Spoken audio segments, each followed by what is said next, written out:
उदाहरण सहित आपको प्रमाण देता हूं। और भोलेनाथ माता पार्वती के पास हैं, अदृश्य होकर पृथ्वी लोक पे आ जाते हैं।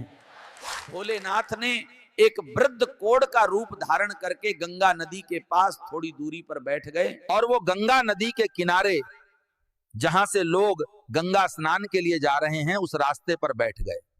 वृद्ध बूढ़े का रूप धारण किया, शरीर पर कोढ़ के घाव, शरीर पर मक्खियों लग रही हैं। सभी लोग गंगा स्नान के लिए जा रहे हैं। भोलेनाथ उन सभी से हाथ जोड़कर विनती कर रहे हैं। किसी का पैर पकड़कर कहते हैं, भैया दादा मुझे उठाकर इस नदी में पटक दो, मेरी कोढ़ खत्म हो जाएगी, ये बीमारी कट जाएगी। तो वो कहता है, हठ भिखारी, मुझे तेरी बीमारी कोढ़ लगाएगा क्या? वो धुतकार देता है, पर वो व्यक्ति गुस्से में उनका हाथ झटक देता है और पैर से लात मार देता है। उसी रास्ते से गंगा स्नान के लिए एक और व्यक्ति गुजरता है। भोलेनाथ उससे भी कहते हैं, भैया मेरी कोढ़ की बीमारी नदी में नहाने से खत्म हो जाएगी, नदी में उठ के स्नान करा दो। उसके मन में थोड़ी दया आई, वो रुका और सोचने लगा कि कैसे इसको उठाओ। अगर इसको उठाकर मैं नदी में ले गया और कहीं इसकी बीमारी मुझको लग गई।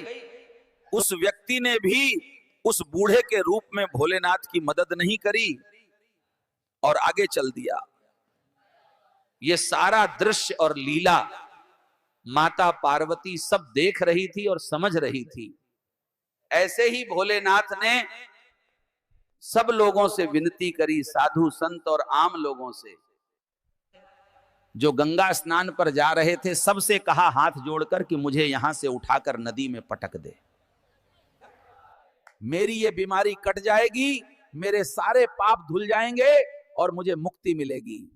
कोढ़ के रूप में बैठे भोलेनाथ की किसी ने भी मदद नहीं करी। यहां तक कि साधु संत ने भी। कुछ समय बाद वहां से एक गांव का भोला भला सीधा सच्चा आदमी गुजरता है।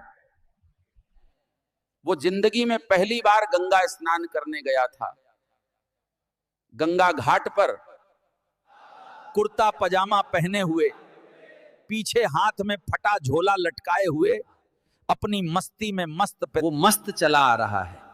कभी इधर देख रहा है, कभी उधर देख रहा है। ये सब उसके लिए पहली बार अचंबा था, क्योंकि उसने पहले कभी नहीं देखा था। चलते चलते भोलेनाथ के पास से गुजरता है, जो कि कोढ़ का रूप